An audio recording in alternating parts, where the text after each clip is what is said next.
The tomb guard, Sergeant Elijah Graves, stands out in his ceremonial uniform, carrying a folded flag and escorting the dignified casket of Lieutenant Marcus J. Ellison, killed overseas.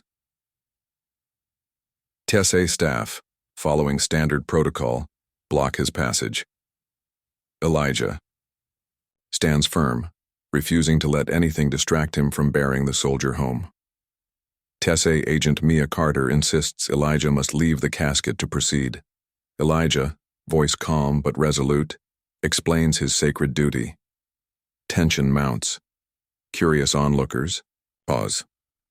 Among the crowd is Rebecca Alexander, a Gold Star grandmother whose grandson was buried last year.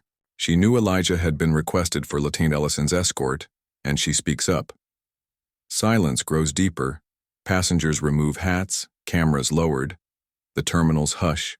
Even flight announcements soften. A spontaneous honor guard forms. Travelers, shed caps, stand at attention as Elijah and Rebecca proceed with solemn dignity. On board, Nashville to Washington. Passengers rise as Elijah carries the casket aboard. Cabin crew coordinate carefully, honoring schedule but with quiet reverence. Arrival and tribute inside. DCA. Fire trucks line up, sirens softly wailing. Family waits in tearful anticipation. Elijah delivers the casket to Lieutenant Ellison's proud, sorrowful parents. They embrace Elijah. No words, only shared grief. A bystander's photo of Elijah standing tall beside grieving parents goes viral. Media coverage, news outlets highlight, respect, changing protocol stories. TSA issues new training, special honors for fallen soldiers' escorts. Gate plaque installed at Reagan National, here stood one who would not be moved. 9. Epilogue. Honor in quiet moments. Years later, school group visits Gate, with veterans sharing the story. Elijah, now mentor, reflects on that day when honor transcended protocol. Opening excerpt, Section 1.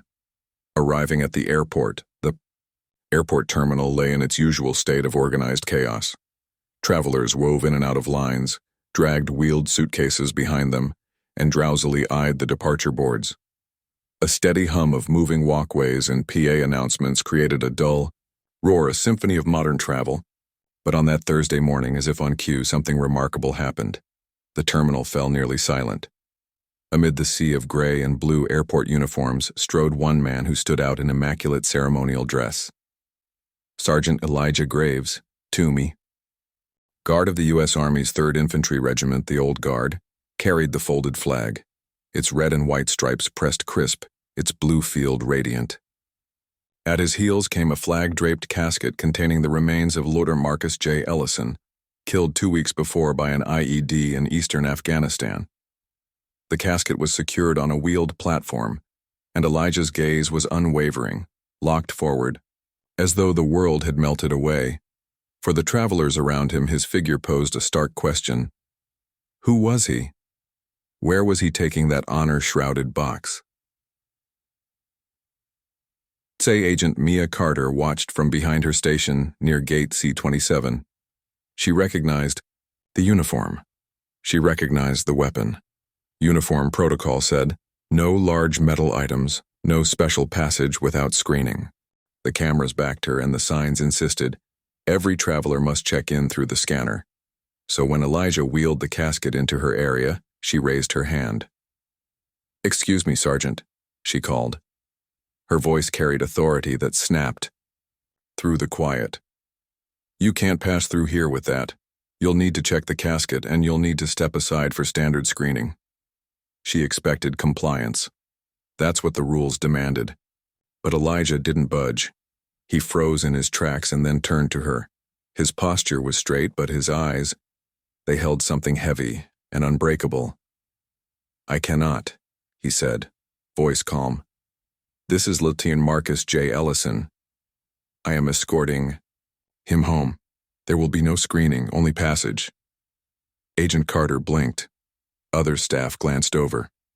Protocol demanded compliance. Honor allowed exceptions.